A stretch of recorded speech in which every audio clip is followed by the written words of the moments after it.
o Espírito de Verdade, que é essa falange crística que veio nos trazer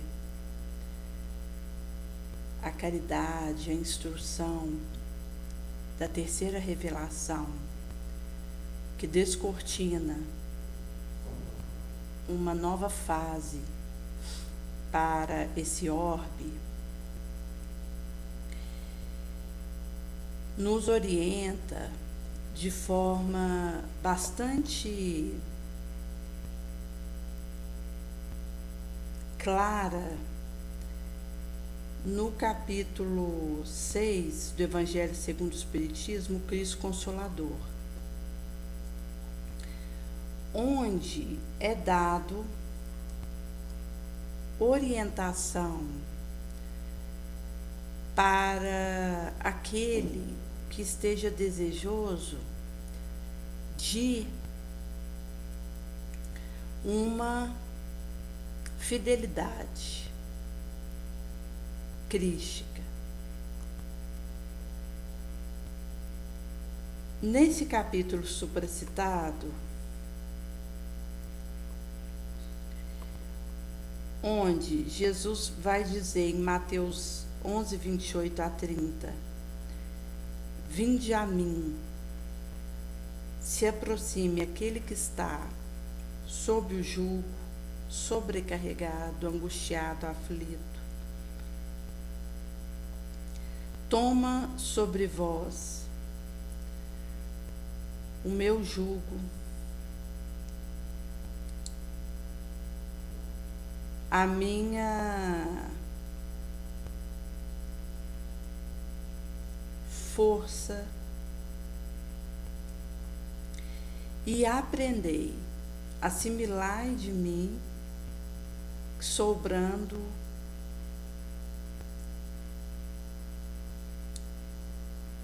suave, humilde, mansueto,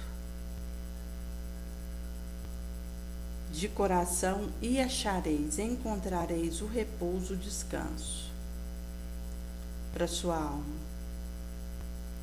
Pois suave, refrigério é o meu jugo, e leve.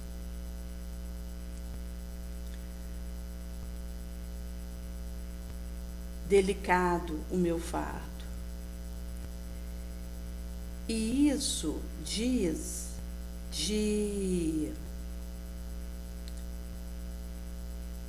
o despertamento de uma esperança para aquilo que me aguarda.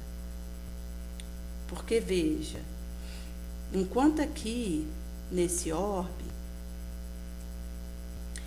eu vou estar confrontando uma sobrecarga, uma preocupação, que vai dizer muito mais da maneira como eu lido com isso do que com o que especificamente eu rentei em termos de experiência.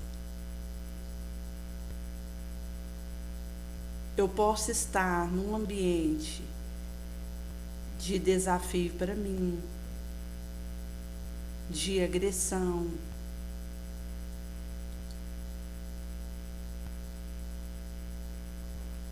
assustador, e lidar com isso pela minha fé de maneira a angariar experiência, baseado no devotamento, da resignação, na caridade. Ao passo que, diante desse mesmo quadro, pode ocorrer uma subversão da minha parte, uma revolta. E com isso, se iniciar no meu movimento uma dificuldade, uma aflição, um acúmulo de depressão, que vai impactar a forma como eu vou emitir e receber de volta essa onda que emiti acrescida de vibração do mesmo teor. Conforme vai falar em ação e reação,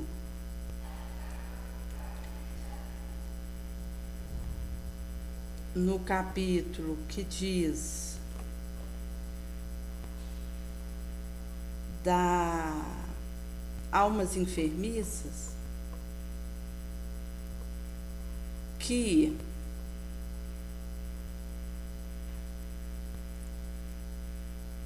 quando eu emito um dado pensamento que tem uma velocidade muito acima da luz,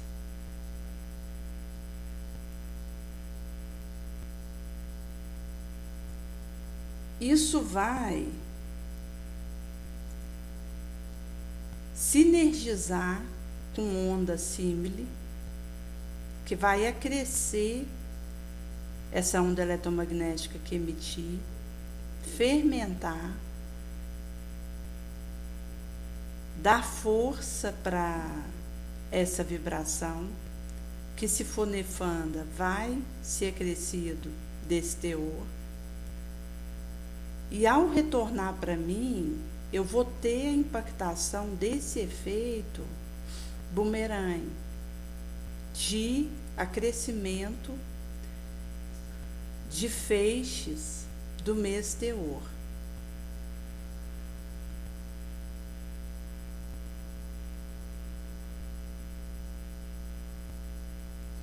Por isso que o pensamento atua feição de onda, que é uma vibração que é gerada pela força criativa inestanque da mente, que funciona à guisa desse dínamo que produz, gera.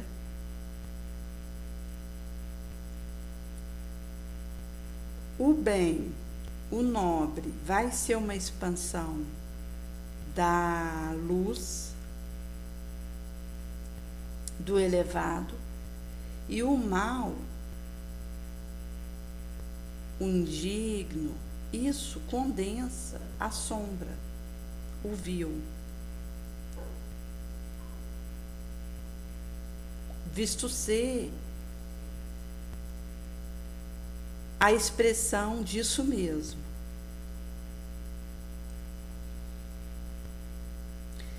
Daí que, quando eu me permito a perversidade, a crueldade, a vingança, o ódio, esse pensamento que é essa vibração, esse eletromagnético de energia, de força sutil, vai passar por cada qual, por cada lugar, por cada coisa, por cada elemento, por cada situação, por cada arena, que me afete a memória. Isto é, que tem a ver com aquilo que esse pensamento traga de lembrança.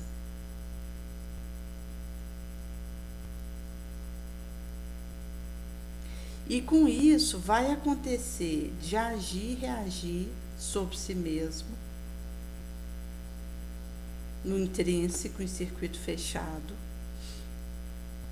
a 7 chaves. E, ao voltar para mim, virá a sensação, a impressão desagradável, desditosa, que tenha sido aurida da interação do contato, da minha obra, da minha ação, vil, infeliz.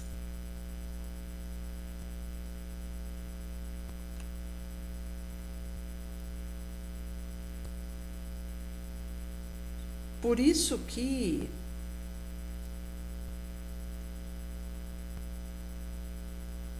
quando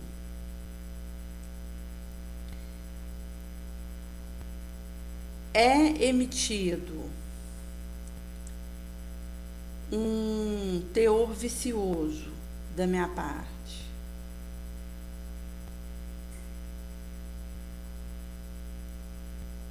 eu vou estar numa reabsorção, numa reassimilação da onda do meu próprio campo psíquico, mental, que vai acrescer, acumular de fator deprimente, desditoso, que vai se incorporando, se atrelando, anexando pelo lugar por onde ela passe, e ao ser restituída a mim, o que é um fato, vai estar multiplicado, sinergizado com o elemento de corrupção, de sombra.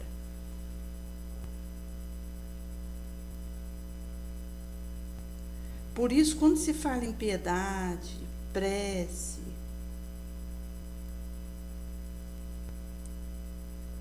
compaixão, simpatia, auxílio, socorro, amparo,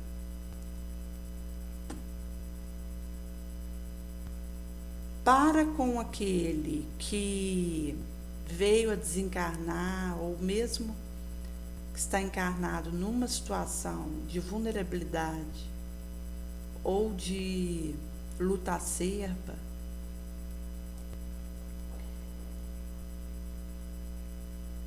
isso permite um fluxo de auxílio imponderável e que ainda permanece inabordável pela força que isso acontece e pelo seu erguimento que traz o amparo, o consolo, a harmonização.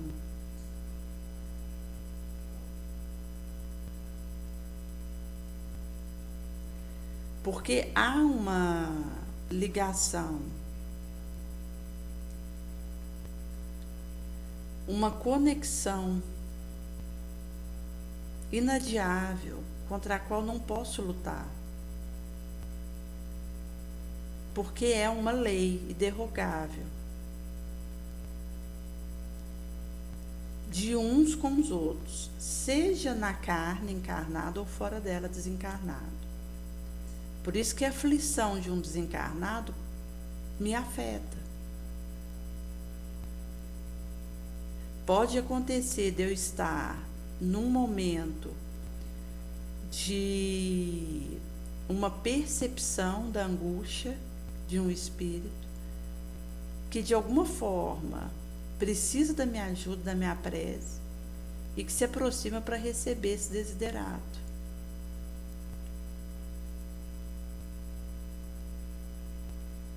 E às vezes pode ser até difícil separar aonde começa o meu sentimento e aonde termina a interferência exterior que recruta a minha boa vibração.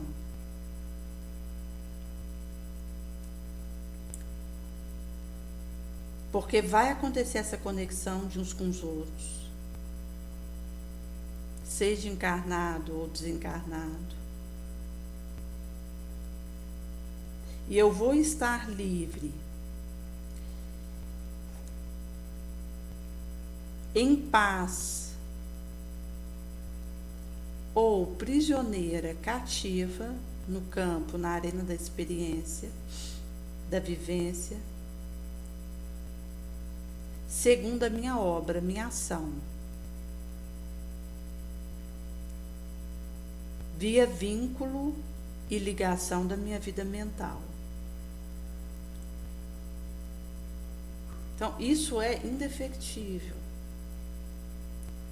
E a revelia de mim mesma é algo que funciona, e é em meio a isso que eu preciso aprender a funcionar no bem.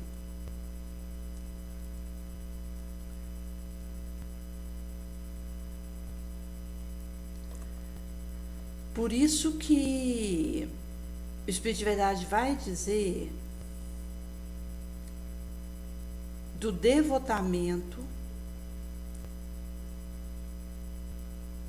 que é essa disposição, esse empenho no bem, esse fervor, a fé e a abnegação, a renúncia, o desapego, como uma prece, uma oração contínua, sem solução de continuidade.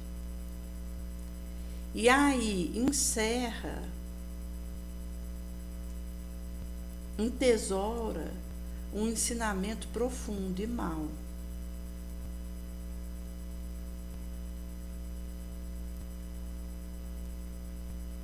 Porque enquanto aqui nesse orbe,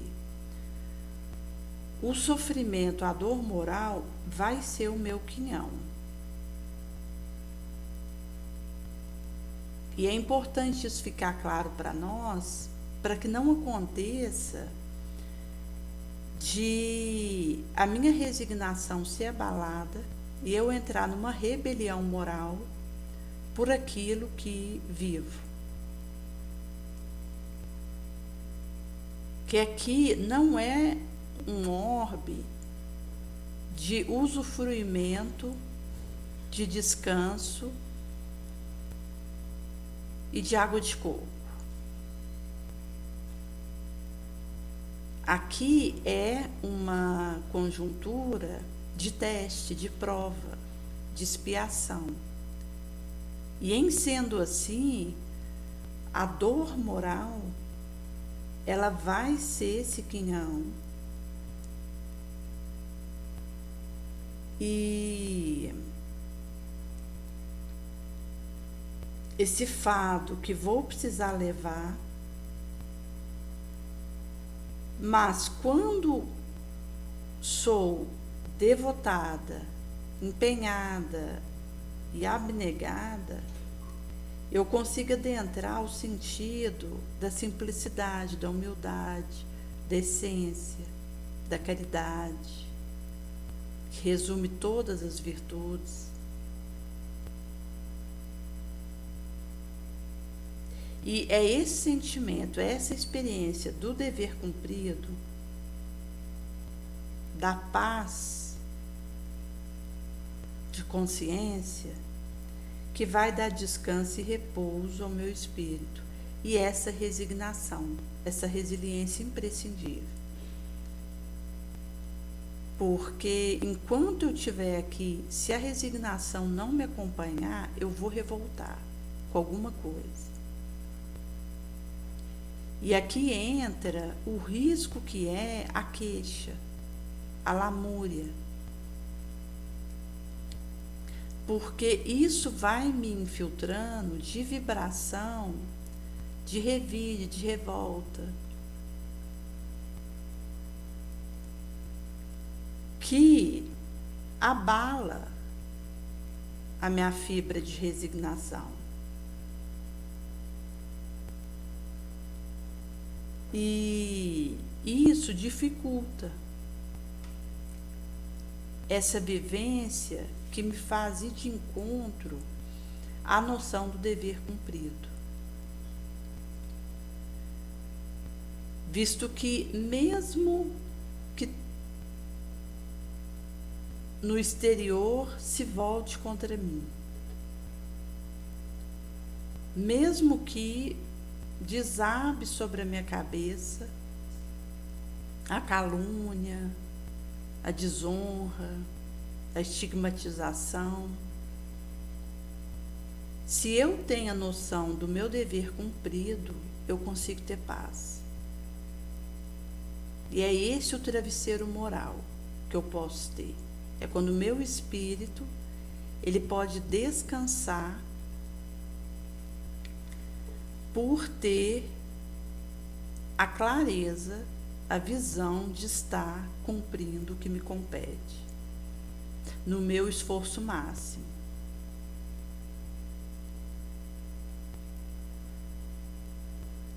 E aqui o Espírito de Verdade vai dizer que coração, essa bomba cardíaca, ela bate melhor, com mais tranquilidade. A alma se asserena, se tranquiliza. O corpo já não sente desfalecimento, arrompe de desmaio, fraqueza. Porque quanto mais o meu espírito seja golpeado, lancinado, mais o corpo sofre. Ao passo que, se eu nutro a minha resignação e a minha paz, isso é um alívio para o corpo. Que mesmo que eu venha a ter alguma alteração metabólica, alguma dificuldade física,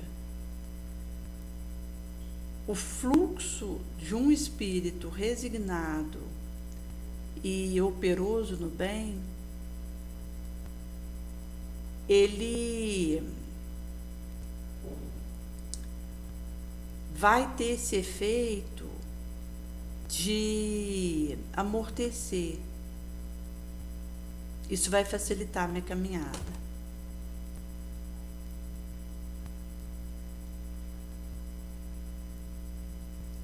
E por isso eu preciso me acautelar em relação à impiedade, à inclemência,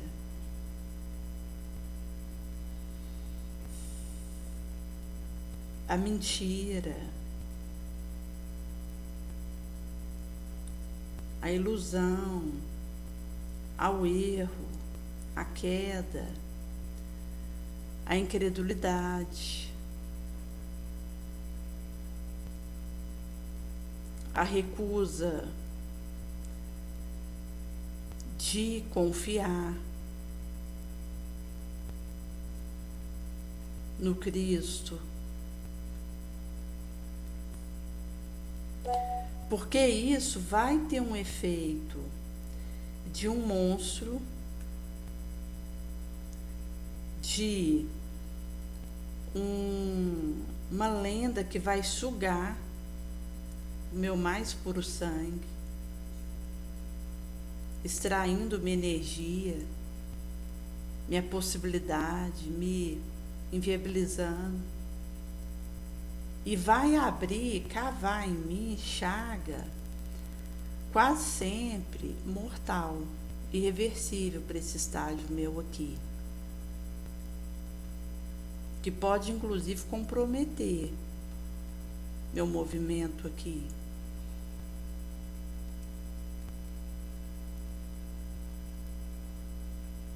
Quando se considera que nós vivemos numa atmosfera onde pulula o suicídio indireto, direto também, mas para falar só no indireto, nas situações de risco que muitos se envolvem e que expressa essa desistência moral, isso vai dizer de algo que pede o meu combate a esses monstros que vão dificultar e, se eu permitir, inviabilizar meu movimento.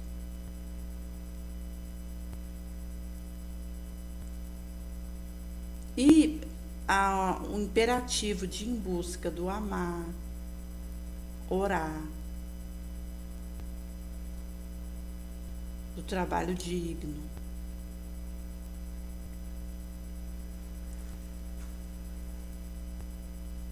no meio de tanta energia contraditória, igual é aqui, nos 7 quadrantes desse globo, e da subversividade disso, que ainda pulula a energia nefanda, subversiva, contraditória, lesiva.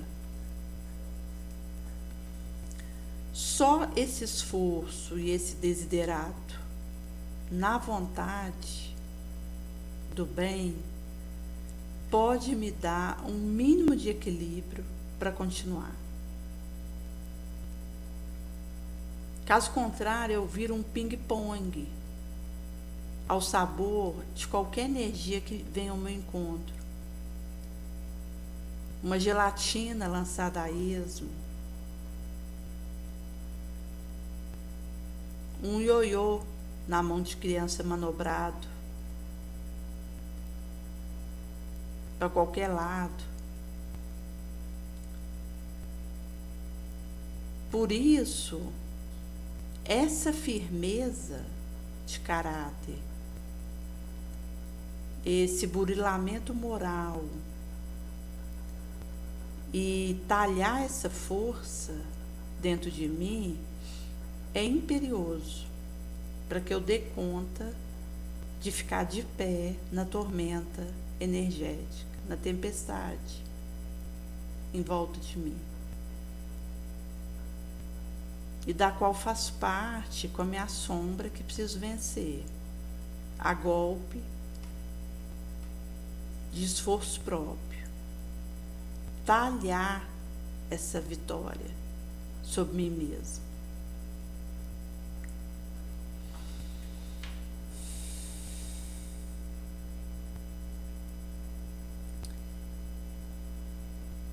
E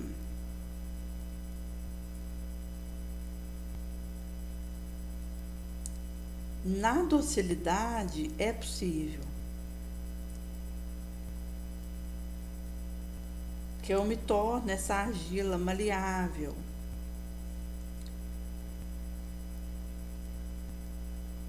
que permite essa modelação, esse ajuste.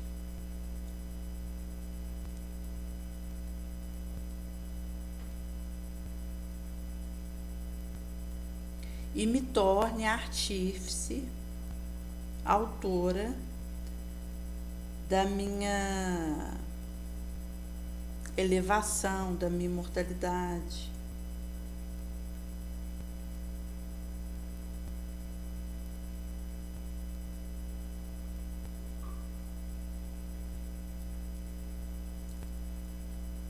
Por isso que esse apelo supremo, ele vai me fazer ir ao encontro do fraco, do oprimido, do doente, do sofredor.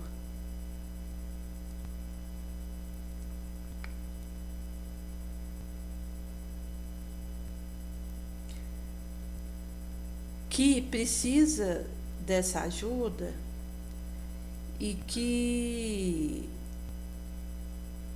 não vai encontrar senão no Cristo, porque o mundo é impotente, incapaz de oferecer essa energia, essa força, esse amparo, essa consolação.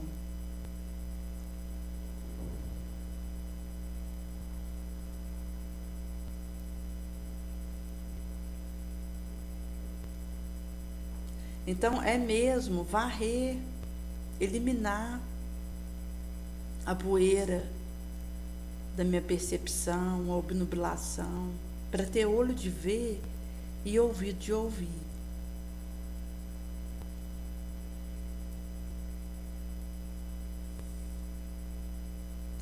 E quando eu tenho essa iniciativa de carregar o fardo do outro, de ajudar ele a levar, de assistir quem precisa, auxiliar,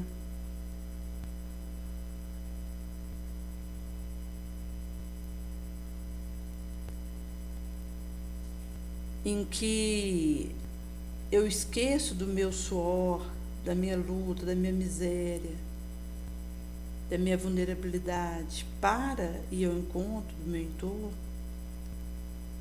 imbuída dessa vigilância e oração que precisa me acompanhar no trato comigo mesma, mas saio do meu cubículo, do meu ensimesmamento, do meu egoísmo, da minha arrogância e busco o meu entorno.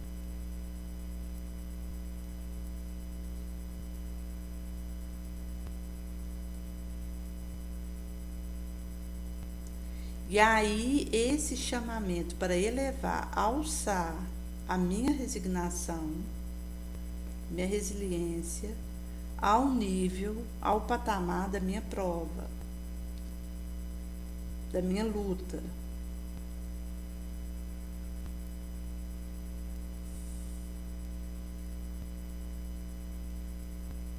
Porque eu balizo, nivelo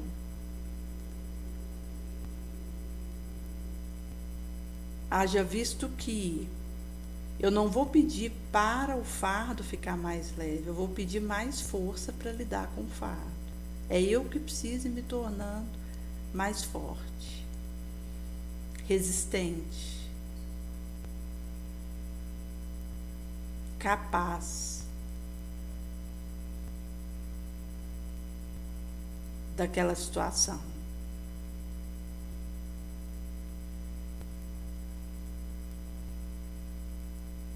E em desafiando o meu limite, eu vou ampliando o meu potencial, minha capacidade.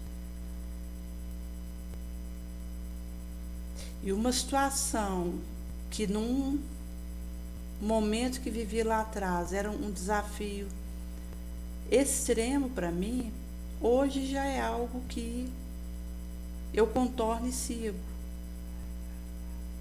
Passa quase despercebido, porque desenvolvi essa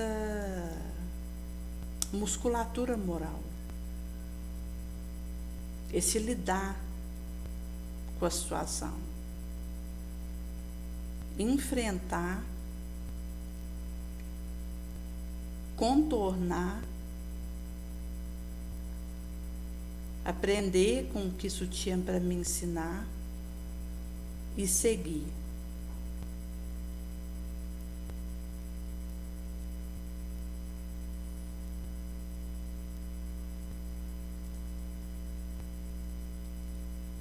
E conforme vai dizer que a imutável, a perene verdade diamantina que está acima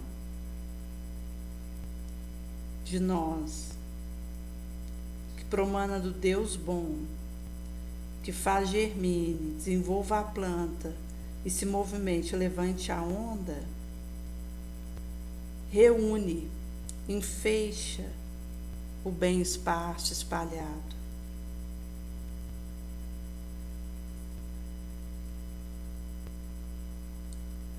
E vai encher meu pote desse beneplácito no áspero, duro atalho da impiedade, da perversidade. Por isso que esse rasgo de virtude que impinge, que raia o atributo do puro, se desenvolve e amplia como cedro.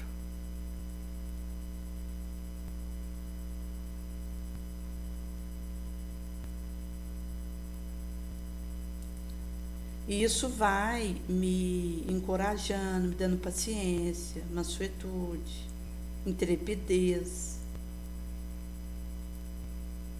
a própria resignação para não desistir.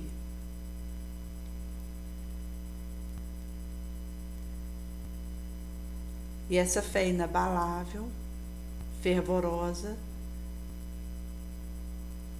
afasta a dúvida pungente que deixa de ter aposto sobre a minha alma e se dissolve.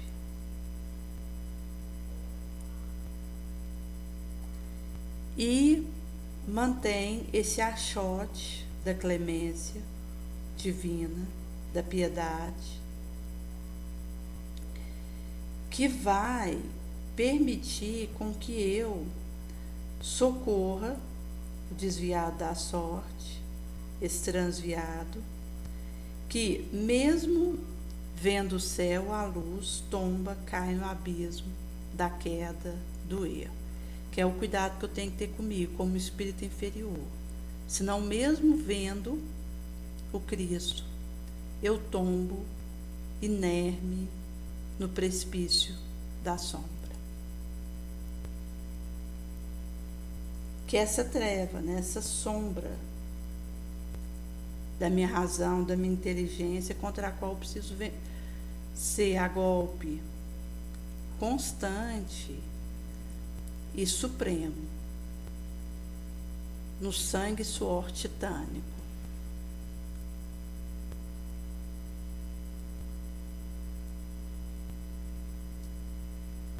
E com isso vai sendo possível separar o joio da boa semente,